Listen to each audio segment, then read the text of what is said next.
Okay, set your clocks because we're counting down to tomorrow night's debate right here on CNN, and it is a safe bet that foreign policy will come up. So how will Trump and all of the others handle that thorny topic? Joining us live is Mike Rogers, a CNN national security commentator. He's the former chairman, I should say, of the House Intelligence Committee. Mike, I don't think it's you that looks unbalanced. Oh, there you are. You're perfect on camera now. How are you, Mike? Great to have you on New Day. So, Mike, it must drive you crazy when you hear people like Donald Trump glossing over their foreign policy plan and saying that they don't need to know the names of various foreign terror leaders. You know, one of the things that we know is the very first day, I mean, Hillary Clinton's even said this in her speeches, the next president's going to be tested. So January 21st, 2017 is a very important day for the next president of the United States. You have to have a good basic understanding of the challenges and the nuances.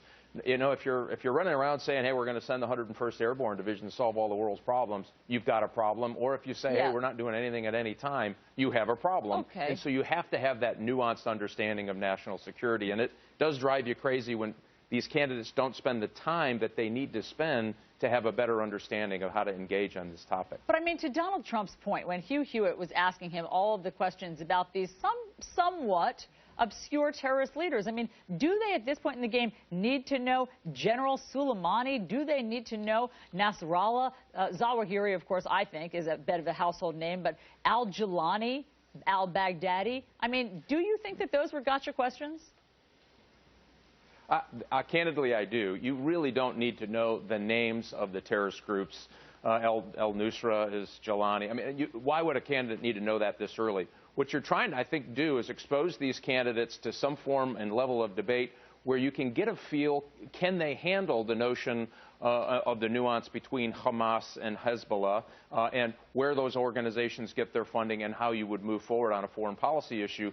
That nuance is really important. Knowing you know, who the Hamas leader is versus the Hezbollah leader is by name, I think is a bit of a gotcha question. You want to find the basic policy knowledge of these individuals or their principles that they would apply to really tricky national security problems that we have today and are only going to get worse. And as I said, will test that next commander-in-chief on the first day they're sworn in. Let me play for you how Donald Trump responded when Hugh Hewitt asked him about those names. Let me remind everyone. When you start throwing around names of people and where they live and, you know, give me their address, I think it's ridiculous, and I think it's... Well, I wouldn't do that. That's crazy. I agree. Well, but it's an interview, not a debate. By the way, the names you just mentioned, they probably won't even be there in 6 months or a year. Yeah, I don't know. Nasrallah's got such staying power. And so I think let's see what happens. And you know what? In that case, first day in office or before then, right at the day after the election, I'll know more about it than you will ever know. So, Mike, do you want to see Hugh Hewitt take that tact again tomorrow night?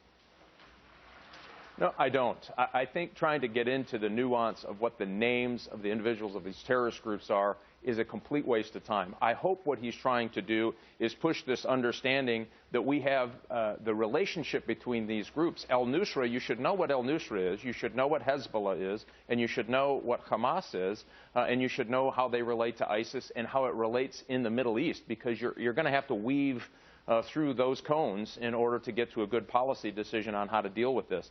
That, I think, is a fair question about these groups. I think the names of these individuals is a step too far. I wouldn't, you know, that's like asking who the president of Burkina Faso is and shoving a mic in someone's face. I just don't think that will give anybody an understanding of what their policy chops are going to be moving into a really difficult challenge for the next president of the United States. Got it.